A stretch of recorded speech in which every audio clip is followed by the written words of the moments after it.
Hello friends, my name is Mithilesh Kumar. आज हम लोग पढ़ेंगे मैट्रिसेस। तो ये हमारा क्लास 12 का चैप्टर 3 है मैट्रिसेस।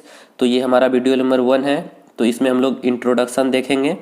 तो फर्स्ट हम लोग समझते हैं डिफिनेशन ऑफ मैट्रिक्स। तो मैट्रिक्स का क्या डिफिनेशन है, इसका प्रॉपर मीनिंग हम लोग समझेंगे। तो चलिए हम लोग समझते हैं। A matrix is an order rectangular अरे ऑफ नंबर्स एंड फंक्शन। इसका मतलब हम लोग समझते हैं, मैट्रिक्स जो है ये हमारा एक ऑर्डर है, रेक्टेंगुलर ऑर्डर है। अरे का मतलब होता है अरेंजमेंट। तो इसे हम लोग यहाँ पे समझते हैं अच्छे से। देखिए, जैसे कि ये हमारा एक रेक्टेंगुलर टाइप का एक बॉक्स है। तो इसके अंदर कुछ भी हो सकता है। यहाँ पे जैसे कि बताया गया है, अरे of numbers and the function. या तो नंबर हो सकता है या तो फंक्शन हो सकता है। तो इसके अंदर हम लोग ले लेते हैं 1 2 3 4। तो इस टाइम हम लोग नंबर को लिए हैं। तो आप देख सकते हैं ये अरेंजमेंट है, रेक्टेंगुलर ऑर्डर अरे of numbers and function. Arrangement होता है इसका मतलब। तो यहाँ पे देखिए हम लोग एक अरेंजमेंट करते हैं। तो 1 2 3 4 का हम लोग एक अरेंजमेंट कर लिए। तो इसी तरह ये तो नंबर का अरेंजमेंट हुआ, इसी तरह हम लोग फंक्शन का अरेंजमेंट करते हैं। तो चलिए हम लोग फंक्शन का भी अरेंजमेंट कर लेते हैं। तो जैसे कि एक रेक्टेंगुलर बॉक्स के अंदर हम लोग अरेंजमेंट कर लेते हैं sine x cos x 1 plus x square या तो एक्स। तो ये तो हमारा देख सकते हैं आप, ये आपको दिख रहा होगा sine x cos x 1 plus x square x. तो ये सब जो है ये सब हमारा फंक्शन है। फंक्शन किसे कहते हैं, जिसमें कि हम लोग कोई भी वैल्यू पुट करें हुए हमें कुछ वैल्यू दे, उसको हम लोग फंक्शन कहते हैं। तो इसके अंदर या तो नंबर आ सकता है या तो फंक्शन आ सकता है। तो इतना दूर तक हम लोग डिफिनेशन पढ़े तो हमें इतना ही समझ में आया। अब हम लोग आगे पढ़ते हैं। The numbers and the function are called the elements. तो ये जो हमारा नंबर है और ये जो हमारा फंक्शन है, ये जो हमारा नंबर है और ये जो हमारा इधर जो है ये सब हमारा फंक्शन है।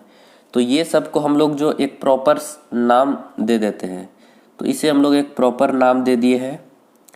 या तो हम लोग इसे एलिमेंट बोलेंगे, नहीं तो इसको एक और हम लोग नाम दे दिए हैं एंट्रीज।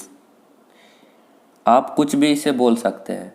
उसी तरह इस एग्जाम्पल में भी होगा सेम। ये जो है हमारा, इसे हम लोग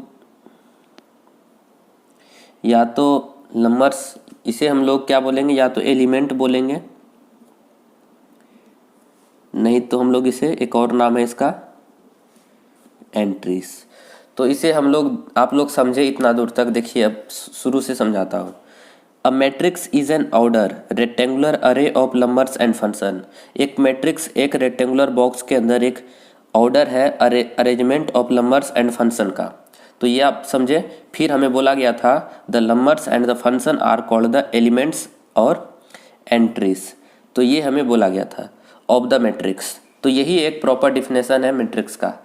तो और यहाँ पे देख सकते हैं नोट में एक पॉइंट है, always represent matrix in capital letter. तो जब भी हम लोग मैट्रिक्स को लिखेंगे तो हमेशा उसे हम लोग कैपिटल लेटर से ही लिखेंगे। तो जैसे कि A इक्वल टू ये हो गया, इसे हम लोग B मान लेते हैं। B इक्वल टू ये हो गया।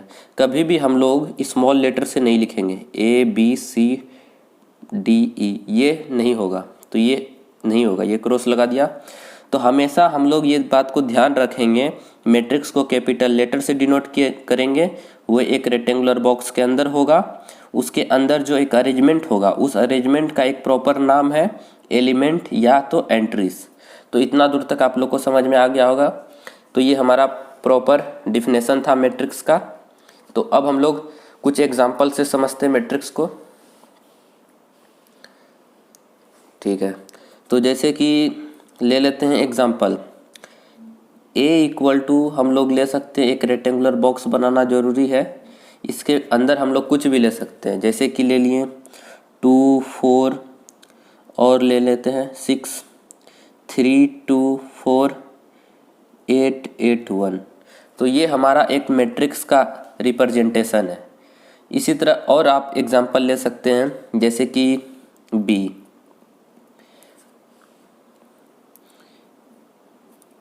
2 4 6 8। ठीक है, इसी तरह आप समझ गए। तो ये जो हुआ हमारा पहले तो कैपिटल लेटर होना ज़रूरी है, फिर ये अरेंजमेंट है, ऑर्डर का अरेंजमेंट है, और इसे हम लोग एक प्रॉपर नाम दे दिए हैं। तो ये बात आप लोग जान रहे हैं। इसके अंदर रेक्टेंगुलर बॉक्स के अंदर नंबर्स भी आ सकते हैं और फंक्शन भी आ सकते हैं। तो जैसे कि c इक्वल टू हमारा आ सकता है sine x, cos x, ten x और कॉट एक्स, कुछ भी आ सकता है। फंक्शन भी आ सकता है और नंबर्स भी आ सकता है। तो इतना दूर तक आपको समझ में आया होगा क्या है प्रॉपर डिफिनेशन मैट्रिक्स का। तो आई होप आपको ये समझ में आया होगा। तो चलिए अब हम लोग नेक्स्ट की तरफ चलते हैं। हम लोग अब समझेंगे रो और कॉलम क्या होता है। तो अब हम लोग समझते हैं रो और कॉलम क्या होता है। पहले हम लोग रो को समझते हैं। रो क्या होता है?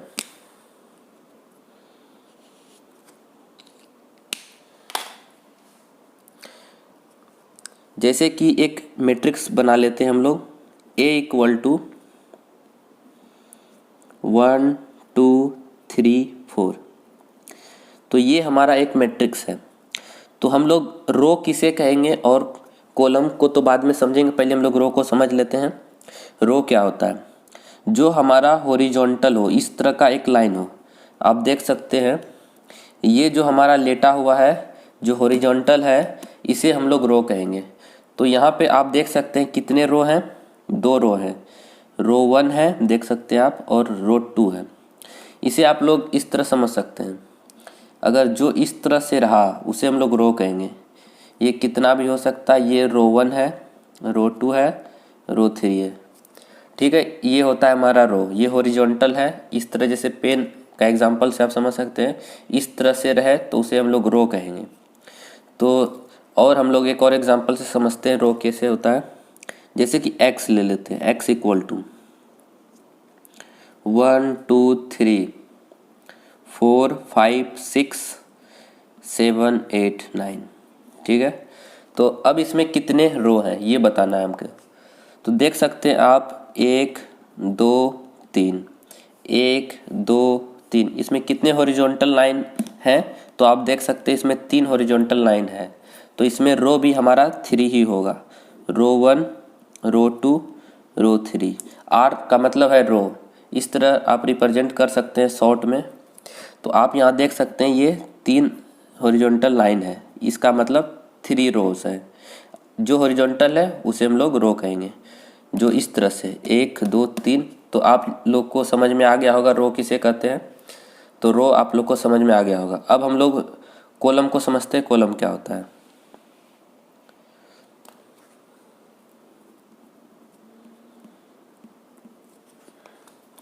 तो अब हम लोग इसे समझते हैं।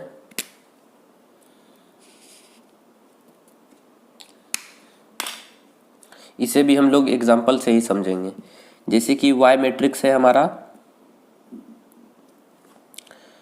इस बार ले लेते हैं स्मॉल ए, small B, small C, small D. ठीक है, तो कॉलम हम लोग किसे कहेंगे? जो हमारा वर्टिकली हो, जो हमारा वर्टिकली हो। तो इसमें कितने वर्टिकली हैं देख सकते हैं आप, 1 और 2।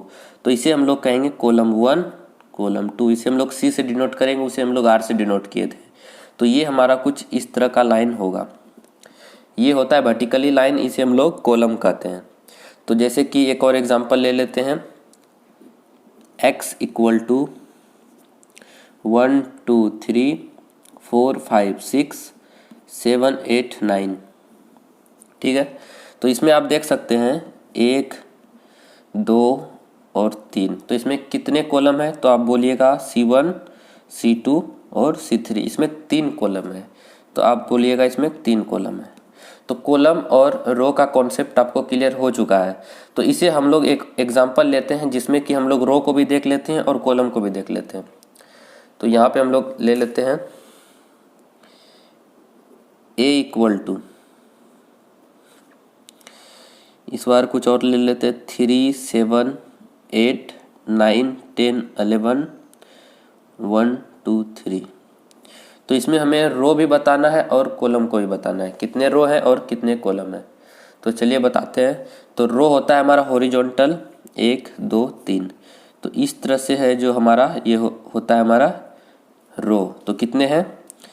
रो 1, रो 2, रो 3। तो इसमें 3 रो है, तो इसमें हमको कॉलम को चेक करना है। तो ये होता है हमारा वर्टिकली, तो ये हो गया हमारा C1, C2 और C3।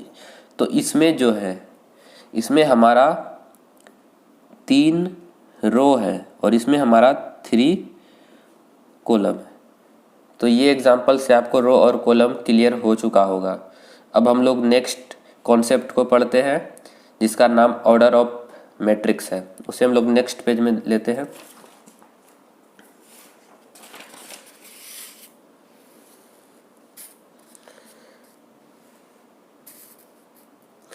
तो हम लोग अब पढ़ेंगे ऑर्डर ऑफ मैट्रिक्स।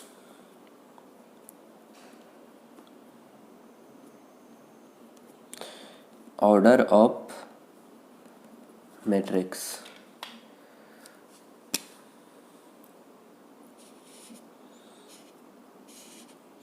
तो इसे भी हम लोग अच्छे से समझेंगे क्या है ऑर्डर ऑफ मैट्रिक्स। तो इसे भी हम लोग एग्जांपल से समझेंगे। जैसे कि ए एग्जांपल ले लेते हैं, तो है हमारे पास 1, 3, 6, 7, 8, 9, 10, 11, 12। तो ये हमारे पास एक मैट्रिक्स है, ए मैट्रिक्स। तो इसका ऑर्डर बताना है। ऑर्डर हम जब भी लिखेंगे तो ऑर्डर हमारा इस कोना पे ही होगा हमेशा, ये बात ध्यान में रखिए। तो ऑर्डर को समझने के लिए हमें रो और कॉलम का समझ होना चाहिए। तो रो इसमें कितना है ये पहले लिखिए आप। तो आप देख सकते हैं इसमें रो 1 है, रो 2 है, रो 3 है। रो 1, रो 2, रो 3। तो इसमें 3 रो हैं। अब हम लोग कॉलम को देखें कितने कॉलम है। तो देख सकते हैं 1, 2, 3। तो ये हमारा कॉलम 1 हो गया, ये कॉलम 2, ये कॉलम 3। तो यहाँ पे आप देख सकते हैं रो भी 3 है और कॉलम भी 3 है। आप इससे कंफ्यूज नहीं होइएगा, क्या उस बार मैंने ऊपर लिखा था इस बार नीचे लिखा है, ये कैसे भी हो सकता है, सिर्फ ये वर्टिकली होना चाहिए। इससे कंफ्यूज नहीं होइएगा, ठीक है। तो अब हमें ऑर्डर इसका बताना है। तो हम हमेशा ऑर्डर को लिखते हैं m इंटू एन के फॉर्म में। m इंटू एन के फॉर्म में लिखते हैं। m जो है हमारा, ये जो m है ये हमारा रो है, और ये जो हमारा n है ये हमारा कॉलम है। तो आप इसमें देखें कितने रो हैं। तो इसमें तो 3 रो है और कितने कॉलम है, 3 कॉलम है। तो इसे हम लोग कैसे लिखेंगे। तो m इंटू एन के फॉर्म में तो 3 और 3 है, तो पहले हम हमेशा रो को लिखते हैं। ये बात ध्यान में रखिएगा, पहले हमेशा रो को लिखते हैं। तो रो भी 3 है और कॉलम भी 3 है। तो ये जो होगा हमारा ऑर्डर ऑफ मैट्रिक्स इस मैट्रिक्स के लिए होगा। तो ऑर्डर ऑफ मैट्रिक्स बस इतना छोटा सा ही कॉन्सेप्ट है, इसे और हम लोग अच्छे से समझते हैं। जैसे कि P इक्वल टू 6, 7, 8, 9, 8 है, 8, 9 और 10, ठीक है। तो इसका इस बार हम लोग को ऑर्डर ऑफ मैट्रिक्स बताना है। तो सबसे पहले ऑर्डर ऑफ मैट्रिक्स बताने के लिए हम लोग को चेक करना होता है रो और कॉलम। तो इसमें कितने रो हैं, 1 और 2, रो 1, रो 2, ठीक है। इसमें 2 रो है। अब हम लोग कॉलम को चेक कर रहे हैं, कितने कॉलम है, 1, 2, 3। तो C1, C2 और C3। तो आप लोग देख लिए इसमें रो 2 है और कॉलम 3 है। तो m इंटू एन के फॉर्म में होता है। तो m का मतलब क्या होता है, m का मतलब रो होता है। रो कितने हैं, 2 है, और n का मतलब होता है कॉलम। ये हमारे पास 3 है। तो इस बार इसका ऑर्डर ऑफ मैट्रिक्स क्या होगा। तो मैंने बताया है कि m जो है रो है, तो m के जगह पे 2 आएगा, 2 इंटू एन के जगह पे 3 आएगा, ठीक है। तो ये हो गया हमारा ऑर्डर ऑफ मैट्रिक्स। इस P मैट्रिक्स के लिए हमारा ऑर्डर ऑफ मैट्रिक्स 2 इंटू 3 होगा। एक और हम लोग लेते हैं एग्जांपल, जैसे कि इस बार x इक्वल टू 1, 2, 3, 4, 5, 6, 7, 8, 9, 10, ठीक है। तो इस बार इसका हमको बताना है ऑर्डर ऑफ मैट्रिक्स। तो आप देख सकते हैं इसमें रो कितना है, रो 1 है, रो 2 है। इसमें अब कॉलम चेक करते हैं, 1, 2, 3, 4, 5। तो कॉलम 1 है, column 2, column 3, column 4 and column 5 है। तो इसका ऑर्डर ऑफ मैट्रिक्स तो हम लोग जानते हैं m इंटू एन के फॉर्म में होता है, लेकिन इस बार हम लोग नहीं लिखेंगे, हम लोग समझ चुके हैं। तो हमेशा m इंटू एन के फॉर्म में होता है, तो m हमारा होता है रो और n होता है कॉलम, इसे हम लोग डायरेक्ट लिखेंगे। तो m का मतलब रो, कितने रो हैं? 2 रो हैं। और कितने कॉलम है? 5 कॉलम है। तो ये हो गया हमारा ऑर्डर ऑफ मैट्रिक्स, किसके लिए? एक्स मैट्रिक्स के लिए। ठीक है, तो ऑर्डर ऑफ मैट्रिक्स का कॉन्सेप्ट क्लियर हो चुका है। अब हम लोग पढ़ेंगे पोजीशन ऑफ एलिमेंट।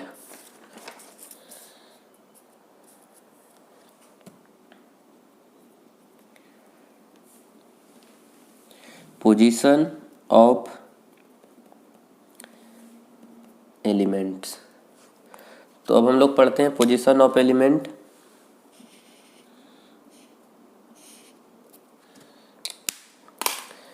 तो पोजीशन ऑफ एलिमेंट, तो जैसे कि ए एग्जांपल है मेरे पास, सिंपल सा 1 2 3 4। ठीक है, तो पोजीशन ऑफ एलिमेंट, तो एलिमेंट का मतलब हम लोग जानते हैं जो हमारा मैट्रिक्स रेक्टेंगुलर बॉक्स के अंदर होता है, इसे हम लोग एलिमेंट भी कहते हैं या तो हम लोग एंट्रीज कहते हैं। तो ये हम लोग पढ़ चुके हैं। इसे हम लोग एलिमेंट भी कह सकते हैं या तो हम लोग एंट्रीज भी कहते हैं। ठीक है, तो इस बार तो हमें एलिमेंट दिया गया है, तो कुछ इसकी बात हो रही होगी, तो इसका पोजीशन बताना है इस बार। तो ये जो 1 है, किस जगह पे इसका पोजीशन बताना है। तो यहाँ पे हम लोग एक ले लेते हैं सिंपल सा स्मॉल a b c और d, इसका पोजीशन बताना है। तो पहले तो आप लोग रो लिख लीजिए कितने हैं और कॉलम लिख लीजिए कितने हैं। तो रो 1 है और रो 2 है, 2 रो है और कितने कॉलम है? 1 2। तो कॉलम 1 है और कॉलम 2 है। तो पोजीशन बताना है ए का, तो कैसे बताएंगे? तो पहले रो में, यहाँ पे नीचे लिखेंगे पहले रो में और पहले कॉलम में। तो ये हो गया इसका पोजीशन। फिर हम लोग बी का पोजीशन बताएंगे पहले रो में और दूसरे कॉलम में, ये हो गया हमारा पोजीशन। फिर हम सी के लिए बताएंगे, इस बार सी किस में है? दूसरे रो में है लेकिन पहले ही कॉलम में है। ठीक है, फिर डी के लिए पोजीशन बताएंगे। तो डी जो है हमारा दूसरा रो में है और दूसरा ही कॉलम में। तो ये हमारा पोजीशन ऑफ एलिमेंट होता है। ये A11 इसका पोजीशन है, इसका मतलब होता है पहले रो में पहला कॉलम, फिर B12 पहले रो में दूसरा कॉलम, फिर C21 दूसरे रो में पहला कॉलम, फिर D22 है। तो D22 का मतलब दूसरे रो में दूसरा कॉलम। तो ये होता है हमारा पोजीशन। कोई भी एलिमेंट का हम लोग पोजीशन बता देते हैं। तो ये हमारा क्या है? पोजीशन है। किसका? Position of element. कोई भी एक एलिमेंट का पोजीशन है। ठीक है, तो ये होता है हमारा पोजीशन ऑफ एलिमेंट। तो इसका जनरल फॉर्म होता है पोजीशन ऑफ एलिमेंट का, जनरल फॉर्म होता है इसका जनरल फॉर्म होता है जैसे कि ए मैट्रिक्स इक्वल टू ए आई जे होता है। इस तरह का जनरल फॉर्म होता है। आई का मतलब वही रो हो गया और जे का मतलब होता है कॉलम। तो यहाँ पे आप देख सकते हैं आई का मतलब रो और जे का मतलब कॉलम। तो ये हमारा जनरल फॉर्म होता है पोजीशन ऑफ एलिमेंट का। जैसे कि बताना है हमें पोजीशन ऑफ एलिमेंट, ये हो गया एक्स, ये ए बी सी डी। तो डी का बताना है। तो आप देख सकते किस रो में है, ये पहले देखिए, और फिर किस कॉलम में है ये देखिए। तो ये दूसरे रो में है और दूसरे कॉलम में। तो ये हो गया हमारा पोजीशन इस एलिमेंट के लिए। तो इसमें आप देख सकते हैं 2 रो है और 2 ही कॉलम है। तो ये डी का पोजीशन हो गया। ठीक है, तो ये होता है हमारा पोजीशन ऑफ एलिमेंट। तो इसे हम लोग एक एग्जांपल से समझेंगे अच्छे तरीके से पोजीशन ऑफ एलिमेंट को। तो नेक्स्ट पेज में हम लोग एक एग्जांपल करते हैं।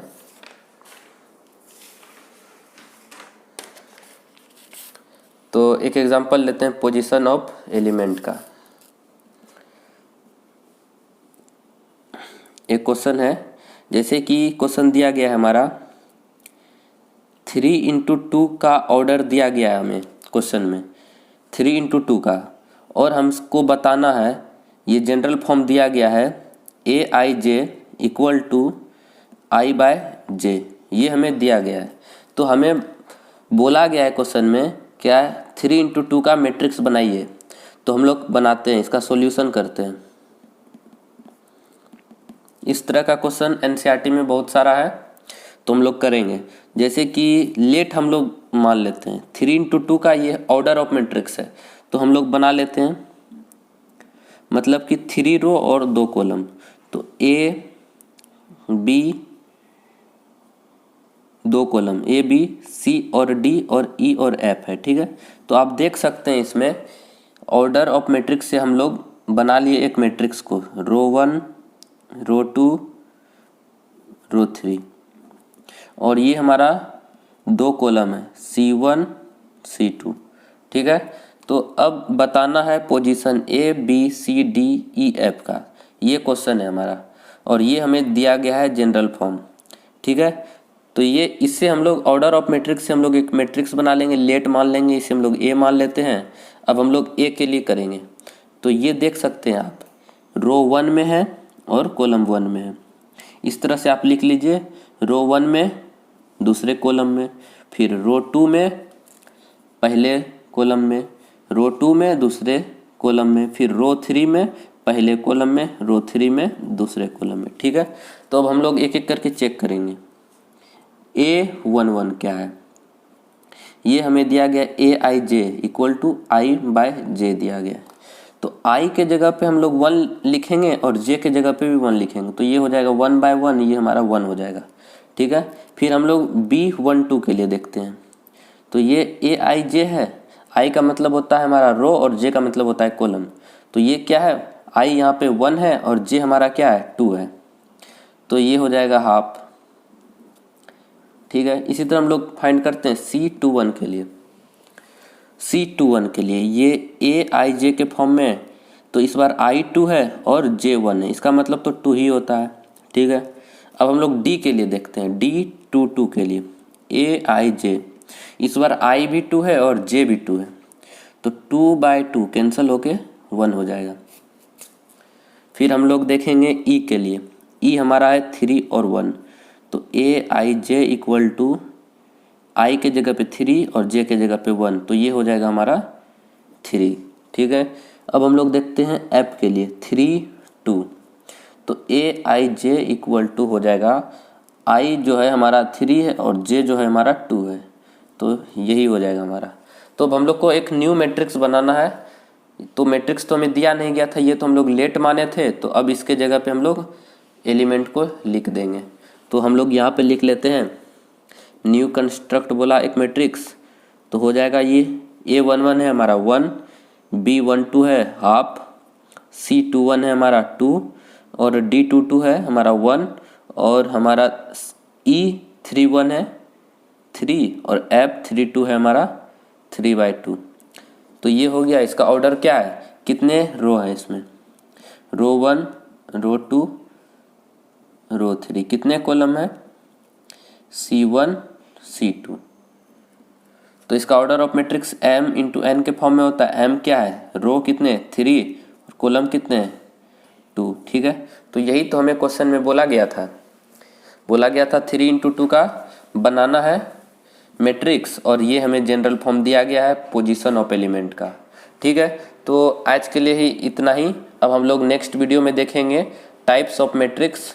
आप लोग इसे अच्छे से कवर कर लीजिए, तो उसे अच्छे से समझ में आपको आएगा टाइप्स ऑफ मैट्रिक्स, ठीक है।